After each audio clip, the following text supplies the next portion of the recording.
Swayam Prabha. Digital India. Educated India.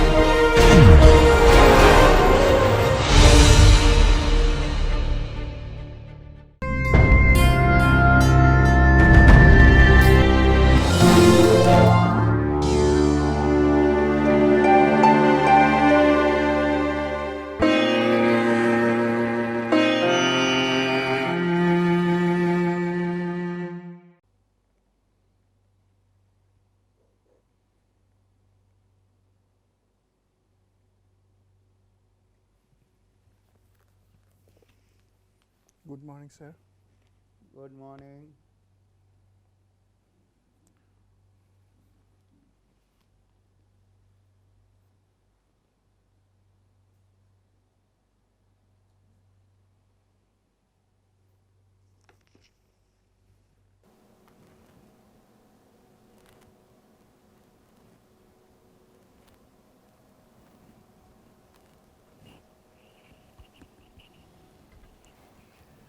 Hello, good morning.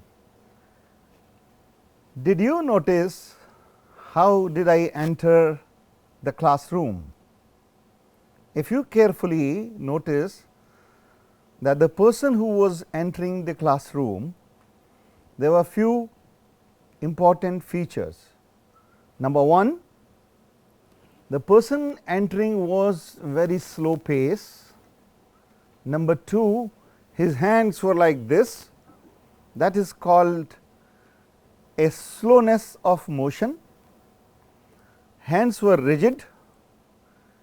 The face was very expressionless, and there is a imbalance of the body. Now, that is what are called as the cardinal features of Parkinsonism, and this is what the Parkinsonism means.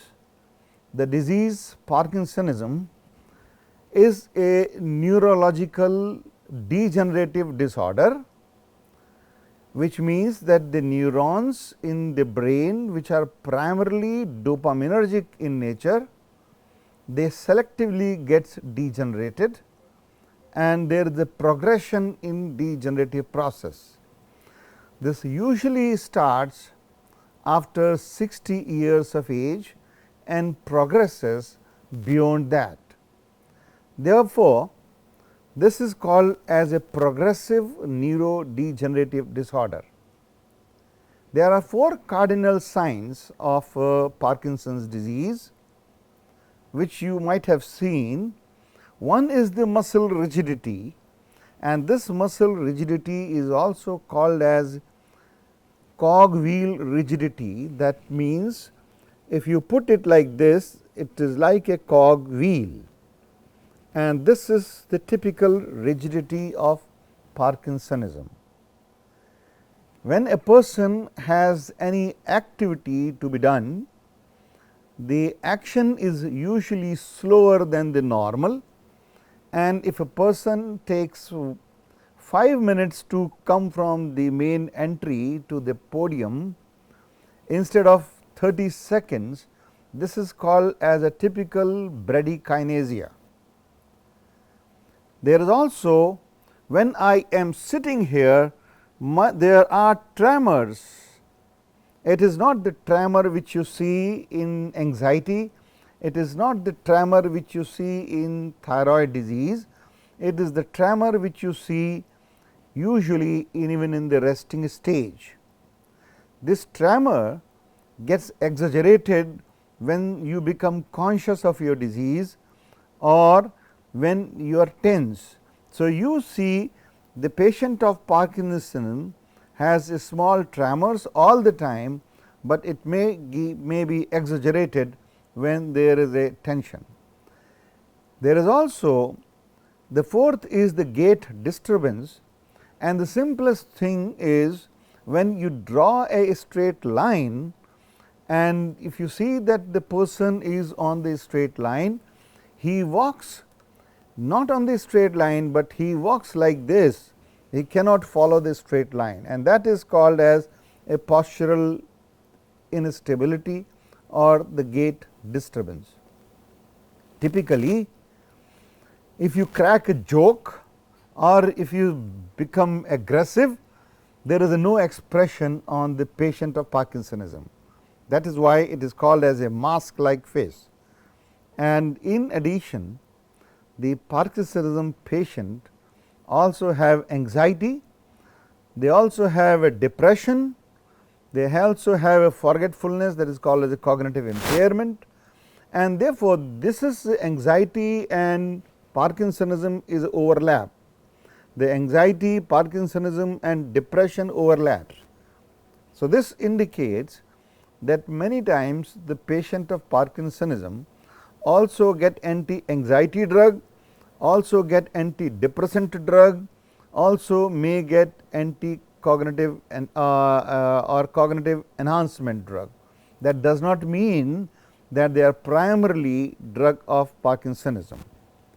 Now, if you just see what is the etiology of Parkinsonism, the most important cause of Parkinsonism is idiopathic. That means, we usually do not know what is the contributing factor in addition to the age.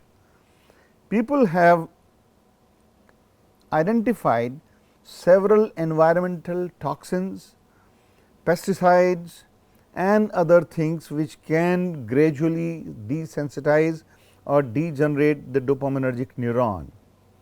One of the environmental toxin called as MPTP or 6-hydroxydopamine, these are the drugs which are chemicals which can cause the selective dopaminergic degeneration, and they are often also used as to produce experimental Parkinsonism in animals. But largely we do not know that if this is the specific chemical in environment or this is the genetic difference which is contributing to the Parkinsonism.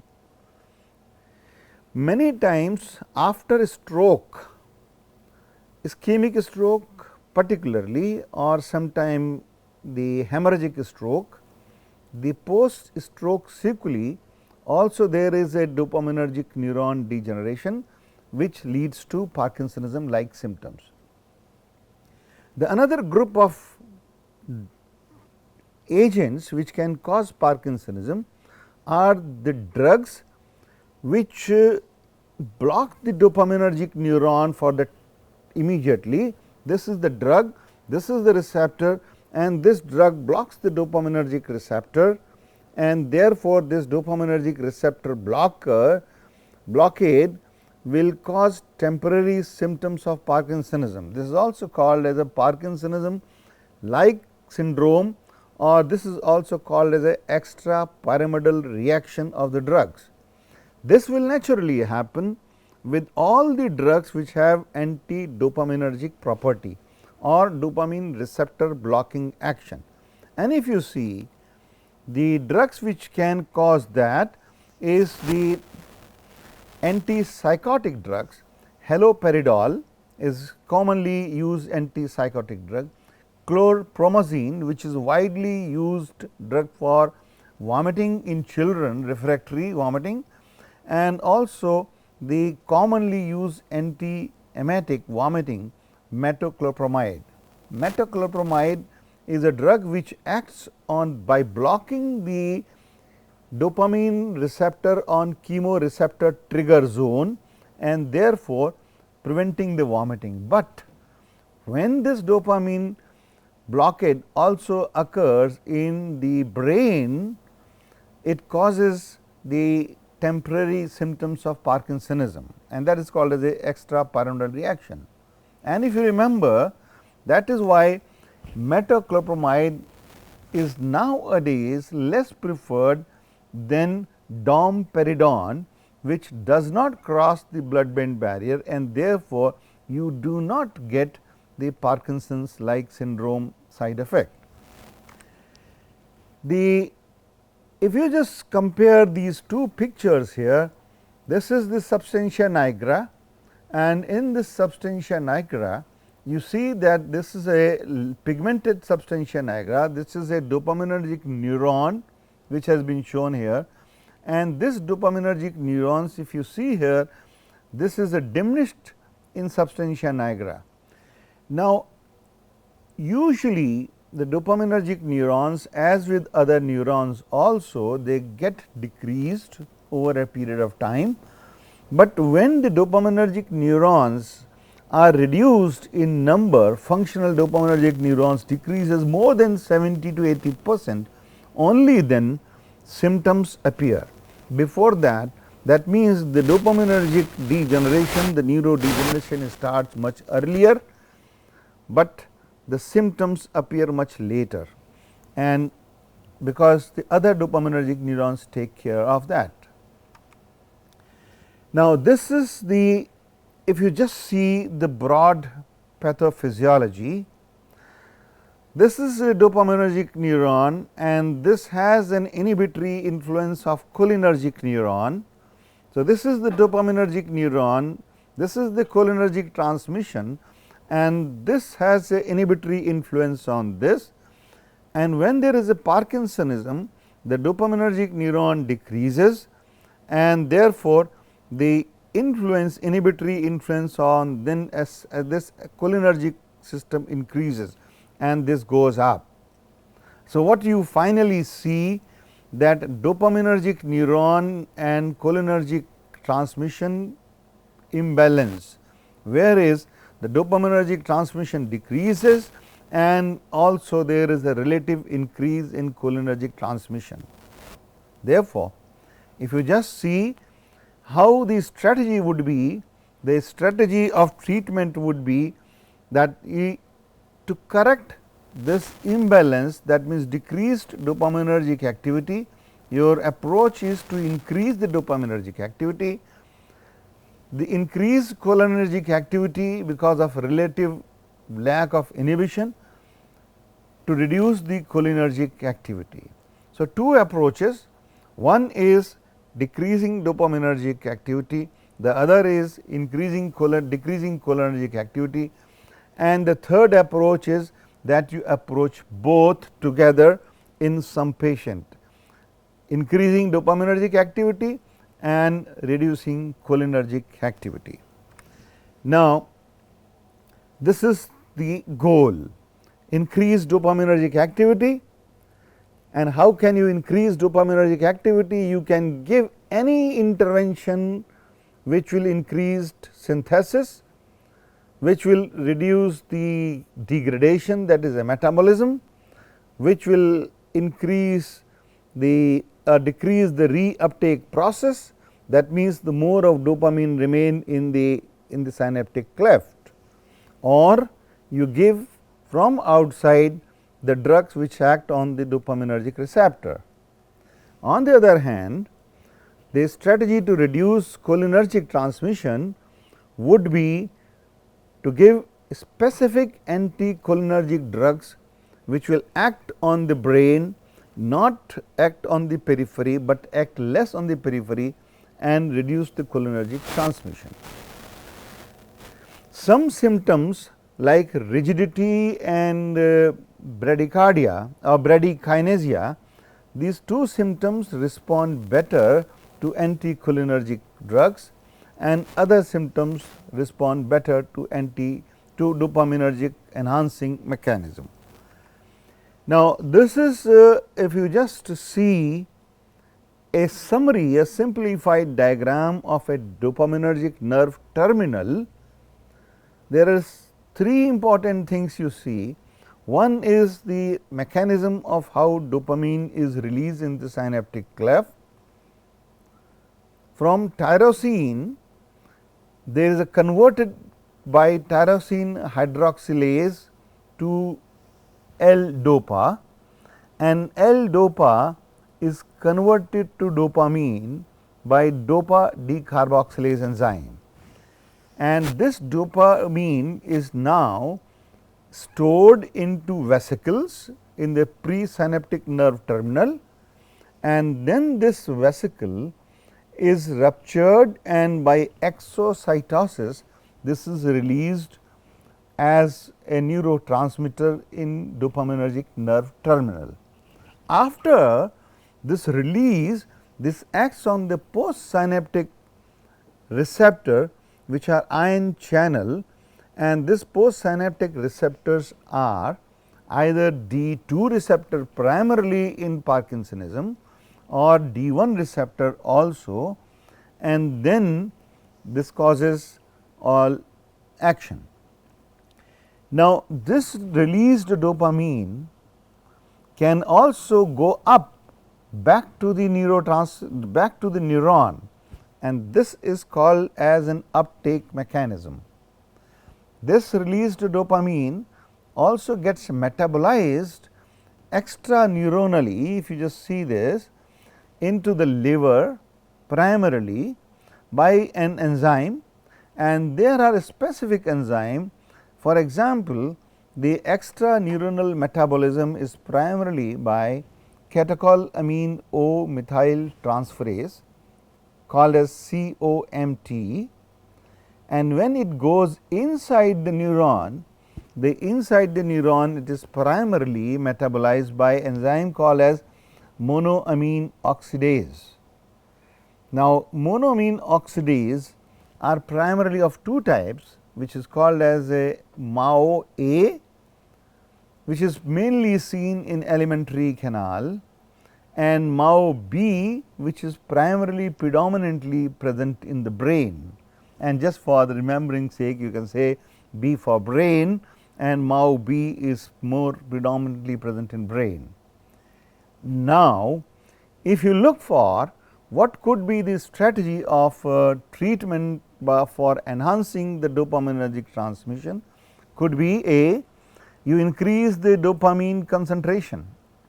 Dopamine does not cross the blood brain barrier, therefore, we give L-dopa. You give L-dopa in a high dose, it goes into the brain, only small quantity of the drug reaches into the brain, and then it will convert it into dopamine. Therefore, dopamine, because it does not cross the blood brain barrier, is not the drug which can be given in Parkinsonism, is the levodopa. Levodopa is also converted into dopamine outside the brain. Therefore, you want to give a drug together which will more concentrate the levodopa into the brain.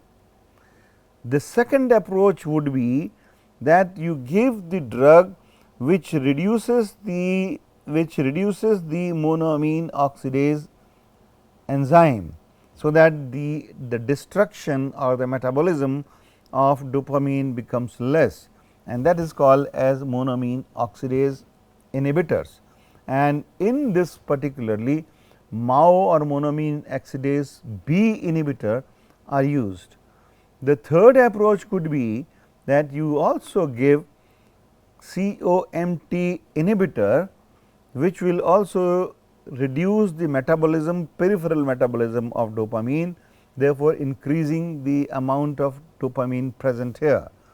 Third approach is you directly act on the receptor, postsynaptic receptor. So, you give dopamine receptor agonist, primarily dopamine D2 receptor agonist. As I said, if you remember, I said primarily dopamine D2 receptors are involved, but also D1 is involved. Therefore, the drug which will be receptor agonist would be D2 receptor agonist, but the drug which have D2 plus D1 receptor agonist also will be slightly better. So, now if you recap, the drugs would be for enhancing dopaminergic transmission is the drugs which will increase the release or in the synaptic clef is levodopa.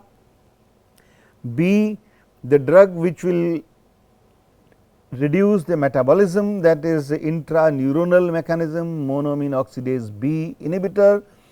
C, the drug which will reduce the metabolism in extraneuronal mechanism, that is COMT inhibitor.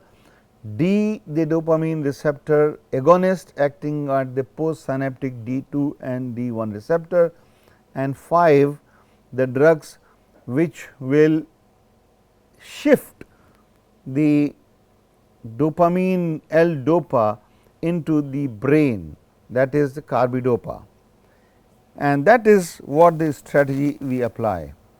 Now, just to recap here, so therefore, if you sum up the drugs used to increase dopaminergic activity is number 1 dopamine precursor, that is levodopa, because dopamine itself cannot grow, cannot go enter into the blood brain barrier.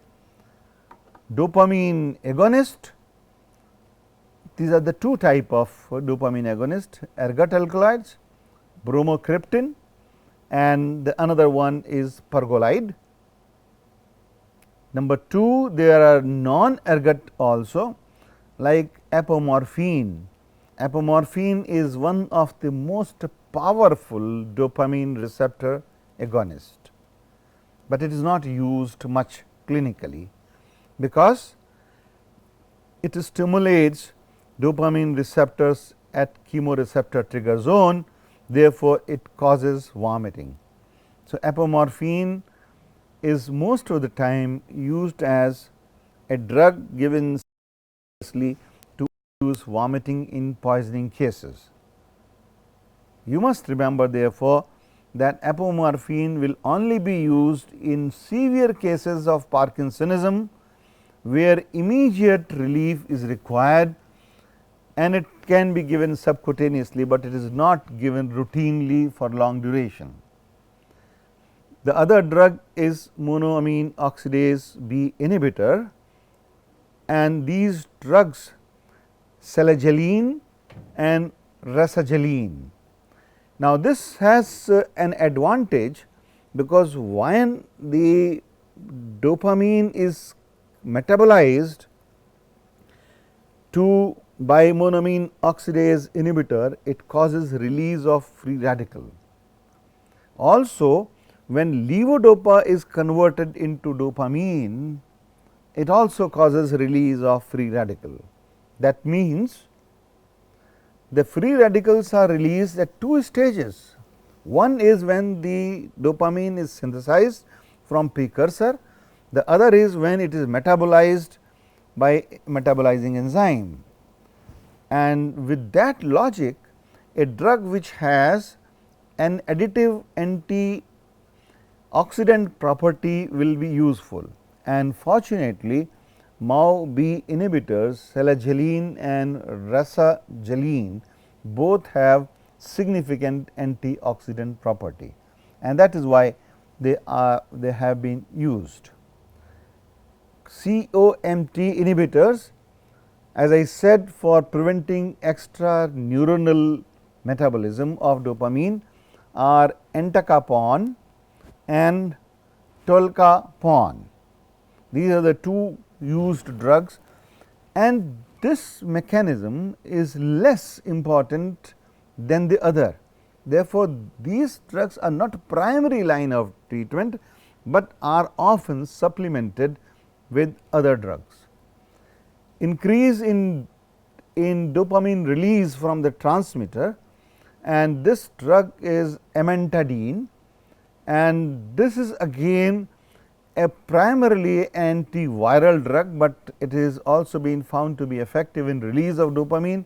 Therefore, this has also been tested and found to be useful in some cases of Parkinsonism. Now, the other part, if I said, if you remember, the dopaminergic transmission is decreased, and because of the loss of inhibition, the balance of is shifted and cholinergic mechanism is increased. Therefore, the other approach is to reduce the cholinergic by giving anticholinergic or anti-muscarinic agent.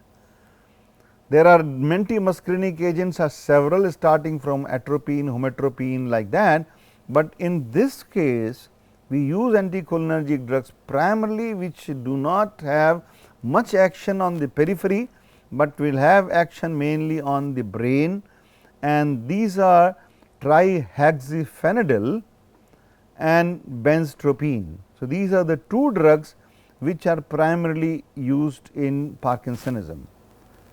Naturally, when these drugs will act on Parkinsonism, this will also have some effect on the periphery. Therefore, the side effect of these anticholinergic drugs in patient of Parkinsonism would be that of anticholinergic system, that is dryness of mouth, constipation, urinary retention and precipitation of glaucoma. This is important, particularly in old age, when the patient is having a constipation as a usual feature.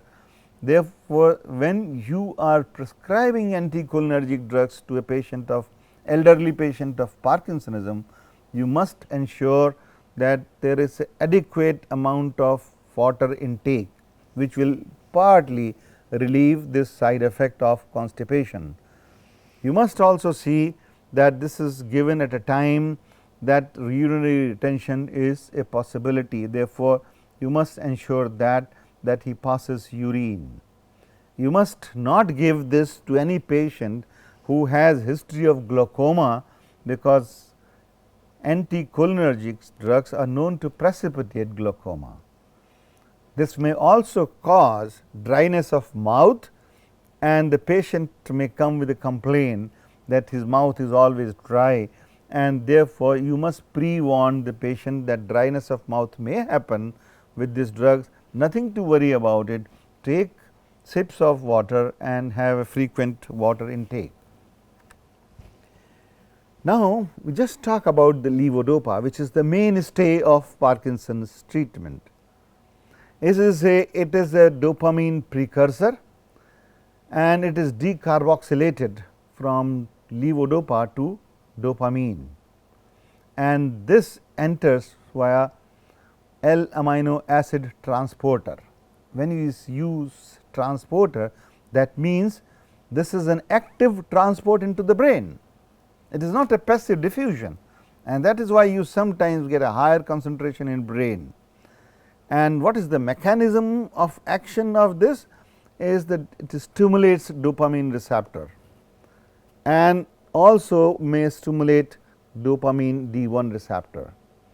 As I said, primarily it is a dopamine receptor which is involved, but if it also blocks the dopamine D1 receptor, this will add to the mechanism of action or to the efficacy of the drug.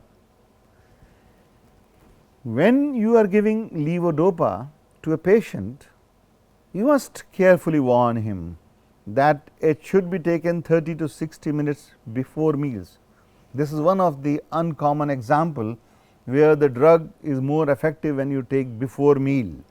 Otherwise, majority of the drugs are advocated to be taken after meals to reduce the side effects, because the food delays the absorption of the drug, and therefore, always ask the patient to have a gap of at least 30 to 60 minutes before the levodopa intake and the food administration. The half life of the drug is 1 to 2 hours. It indicates that it has to be given more frequently, and therefore, people are developing now the long release or sustained release dopamine preparation, and also when you combine with the levodopa enzyme, the half life increases, and the half life is 1 to 3 hours. The maximum effect is between 1 to 2 hours. If you just see here, when you have this dopamine given by periphery, by injection or oral, then this does not enter the brain. This is because this is the blood brain barrier, and what you give is levodopa, and this levodopa is now transferring, going into the brain, and only it is about 1 to 2% of the levodopa which enters into the brain. Of this 1 to 2%, only a fraction reaches substantia nigra. Therefore, the availability of the dopamine in the action at the site of action substantia nigra is very, very small. So, what you do here is this levodopa, and in brain also this is converted into carboxylase, and here this is also converted into dopa decarboxylase enzyme.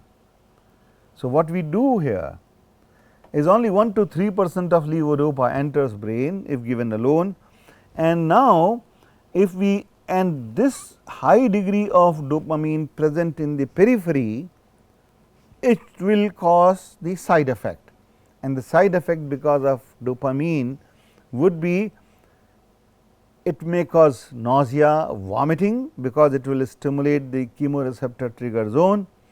It will cause orthostatic hypotension, because the elderly people are getting up from the bed, suddenly they may fall, or there may be severe fall in the blood pressure, and there may be cardiac problems, sometimes arrhythmias, because the dopamine will act on the heart dopamine receptor, will be converted into noradrenaline and adrenaline, and therefore, all side effects and the less effect in the brain.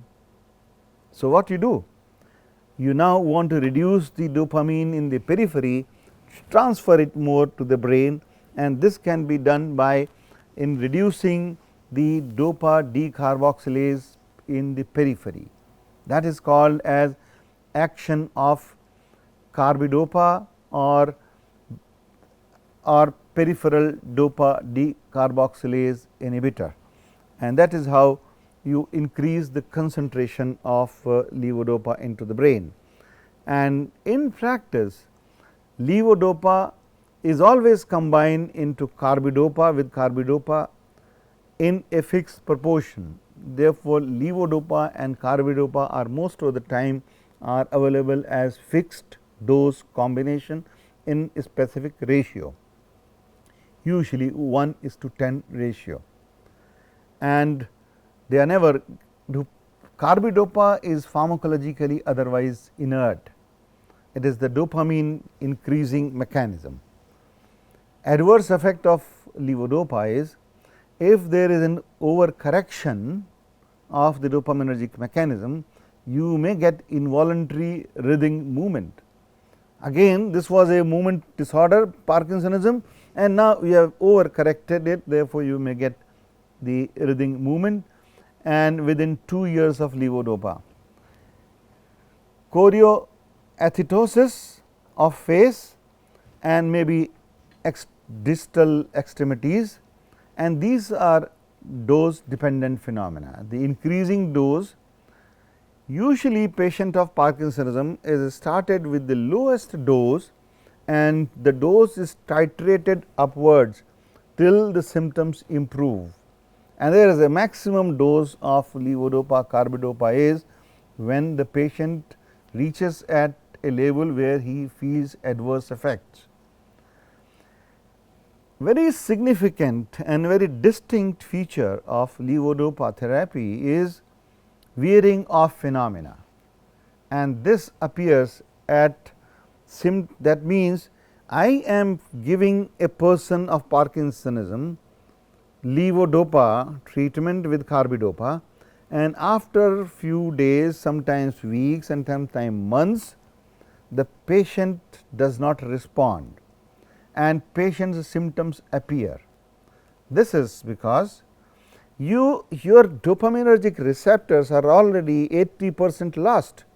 What you are giving is the drug dopamine agonist, which will stimulate the remaining 20 or 10% dopamine receptor. Now, if you hammer these receptors too much, then these receptors, remaining receptors, will not get time to rest or re-energize, and these receptors may get desensitized. Therefore, after some time you have to stop this drug and then leave these receptors for regeneration or resensitization. This is called as on, and then you again give the drug after maybe a 1 day gap. This is called as off phenomena, and this is called as on phenomena. So, this is usually called as on off phenomena, and to prevent this, what you do is to reducing the wearing off the drug, you have what is called specifically in this a drug holiday. What is drug holiday? That means after every 7 days or 6 days, on Sunday you do not give the patient dopaminergic drug or anti-Parkinsonism drug, allow the patient's dopaminergic receptors to regenerate, and then on Monday you start the treatment again. This drug holiday is a very classical, because when you are giving a drug holiday, not giving the patient a drug, the patient will have worsening of the symptoms, and at that time patient should be forewarned that to be in the hospital not or to be in the house and be under supervision, and also not to do any fine work like driving, machine work at machine, and tell him that the symptoms may get partially worsen, but then this is being done for that the symptoms can get better next day, and this is what is called as a rapid fluctuation in hypokinesia, rigidity and dyskinesia. This can happen.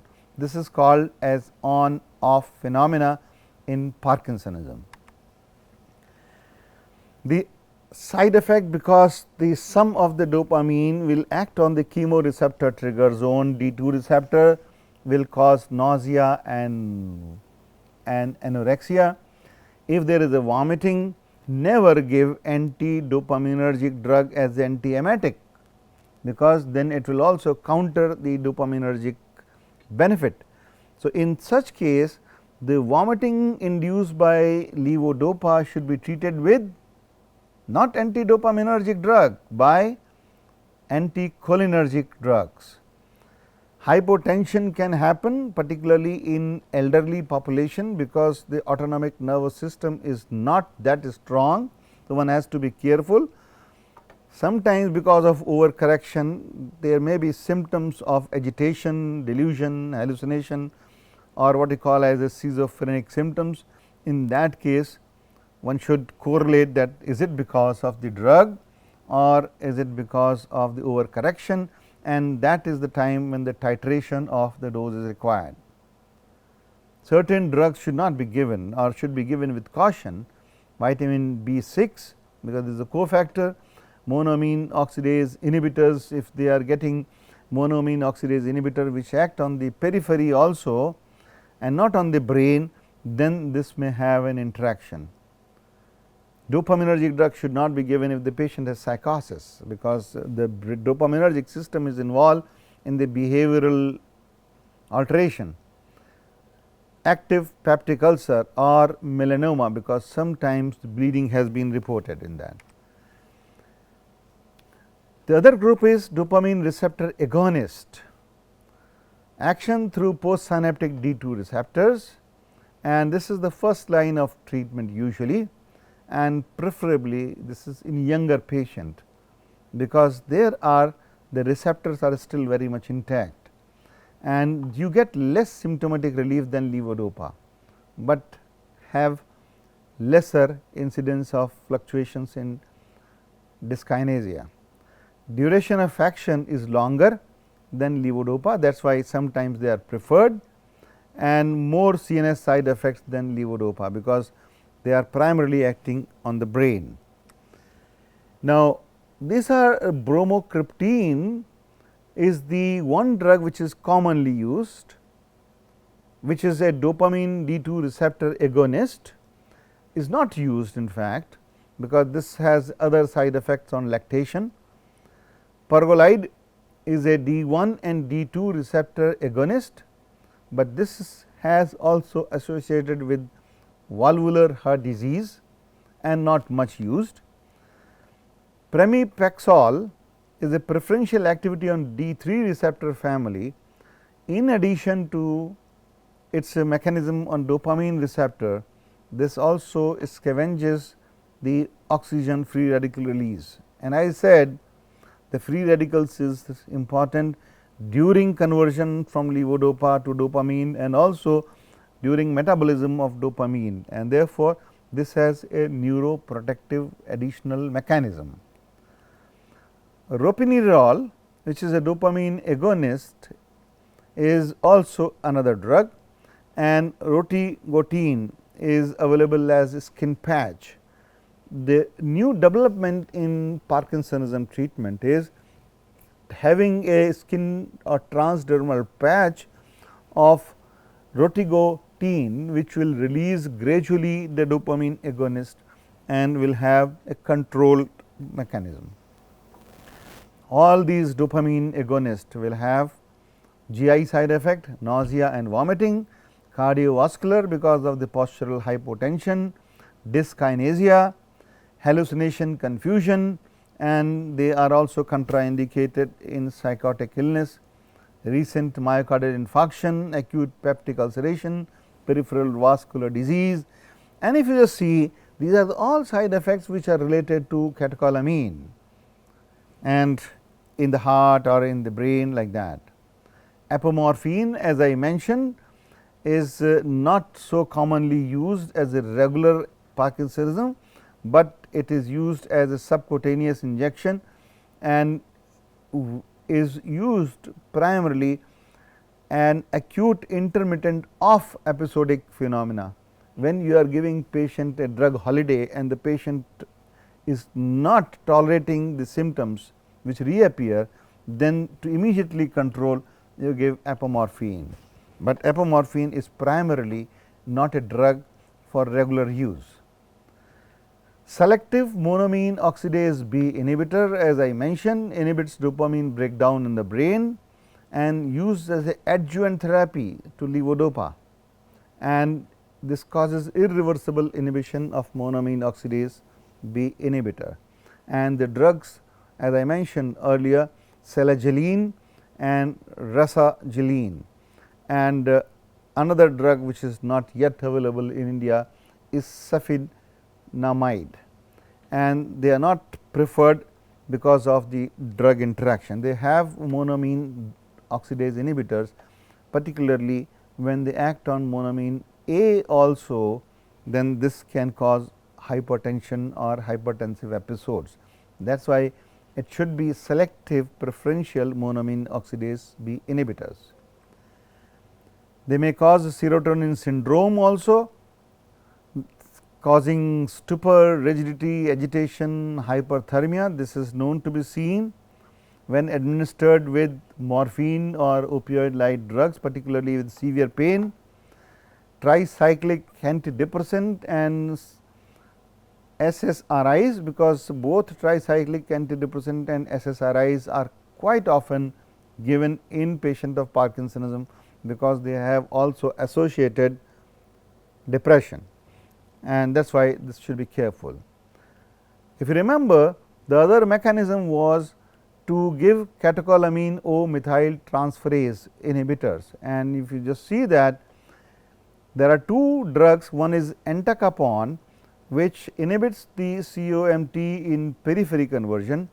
There is a tolcapone, which inhibits the dopamine metabolism in the brain as well as in the periphery.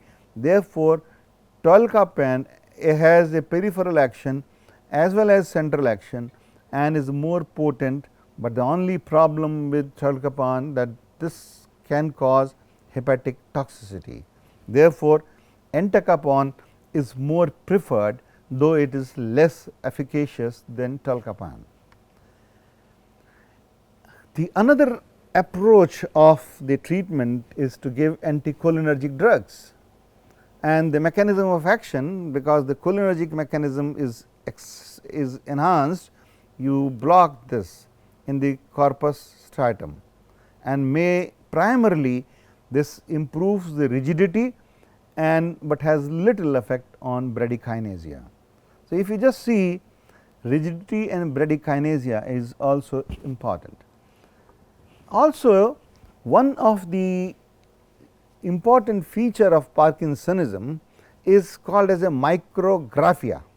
The patient asks the patient to write a letter or write his name or address, he will write in a very small size letter, which is micrographia, and the handwriting will also wave off, will be wavering as a typical Parkinsonism writing. And if you see the patient responding to anticholinergic and dopaminergic enhancing drug, you see the patient will start writing better. And this is one of the way how I can monitor my patient from 1000 miles. I will ask him to send me his handwriting sample or write a letter every 1 month, and you will see then handwriting improves. That means the patient is improving. And these anticholinergic drugs, I try hexafenadil, benztropine and procyclidine, bipyridine. Remember, these are anticholinergic drugs. Why they are used? Because they are preferentially acting on the brain. What could be the potential side effect? All side effects related to anticholinergic drug: constipation, dryness of mouth and glaucoma, precipitation. Amantadine is another group of drug which was primarily used as an antiviral, but now it is also used as accidental finding was it was found to be anti-Parkinsonism, and mechanism of action, this alter dopamine release and it increases dopamine release. It also has some anticholinergic action. This is NMDA receptor antagonist. NMDA is also increased because of the balance is disturbed, which is an excitatory amino acid which causes further progression of neurodegeneration. So, that is why amantadine is preferred. The only problem with amantadine is the benefits are short lived, and after few weeks it does not show effect, and the adverse effect is dizziness. That is why some people use it, some people do not prefer it. The another drug is pimavanserin. This is atypical antipsychotic and also used in Parkinsonism, because Parkinsonism patient also associated psychosis, and this has a inverse agonist and antagonist. So, this is a controlled release. This is also not much use because this can cause QT prolongation and therefore, can be a problem. Lastly, there are some patients who will not respond to maximum dose of dopaminergic agonist or enhancing dopaminergic mechanism, will not respond when also given concurrently the anticholinergic drugs or the antioxidants, and this is called as a refractory cases. In that, the only option is trying surgical procedures, which will not go into the detail. Neuroprotective agents are also being tried, and lastly, and gene therapy is also being seen. Now, if I recap the entire picture of Parkinsonism, it is primarily the deficiency of dopaminergic neurotransmission, resulting also into simultaneously increased balance, increase in cholinergic. The approach is to balance restoration by dopaminergic drug, anticholinergic drugs, and the important thing is that they are the symptomatic thing. We are yet looking for the cure, and we must also be the counseling to the patient is equally important, because they suffer from anxiety, depression, schizophrenia and psychiatric illnesses also. And the patient's attendant should also be warned that the patient can have these symptoms if he misses the dose. Therefore, compliance of the drug administration is important. Thank you very much for hearing about Parkinsonism and the treatment of Parkinsonism, and I hope you will be able to manage the patient of Parkinsonism with the drugs which are available today. Thank you very much.